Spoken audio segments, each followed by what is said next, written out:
Welcome to our channel. Today we how to uninstall FileZilla and reset Server Manager. Easy tutorial step by step clearly.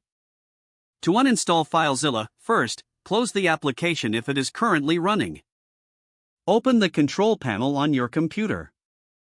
Select Programs or Programs and Features. Locate FileZilla in the list of installed programs. Click on FileZilla to highlight it. Then, click the Uninstall button at the top of the window. Follow the prompts to confirm the uninstallation. After the uninstallation is complete, close the control panel. Next, to reset the Server Manager, open the FileZilla server interface if it is running. Navigate to the Edit menu at the top of the window. Select Settings from the drop-down menu. In the Settings window, look for the General Settings section. Click on Reset to Defaults or a similar option available. Confirm the reset action when prompted. Once completed, close the Settings window. Finally, restart the FileZilla server for the changes to take effect. You have now successfully uninstalled FileZilla and reset the Server Manager. If the page does not load, refresh the browser or try again in a private or incognito window. Make sure you are using the correct email address, then retype it carefully to avoid small typos.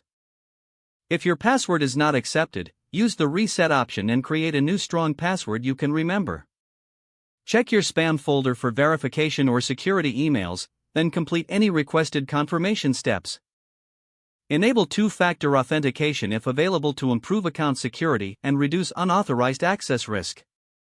After signing in, review your profile details so your contact information and settings are accurate and current. If you see an error message, note it down and try again after restarting your device and internet connection. Log out when you finish, especially on shared devices, to keep your account and payment information secure. If the page does not load, refresh the browser or try again in a private or incognito window. Make sure you are using the correct email address, then retype it carefully to avoid small typos. If your password is not accepted, use the reset option and create a new strong password you can remember. Check your spam folder for verification or security emails, then complete any requested confirmation steps. Don't forget to like this video and subscribe to our channel for more step-by-step tech guides.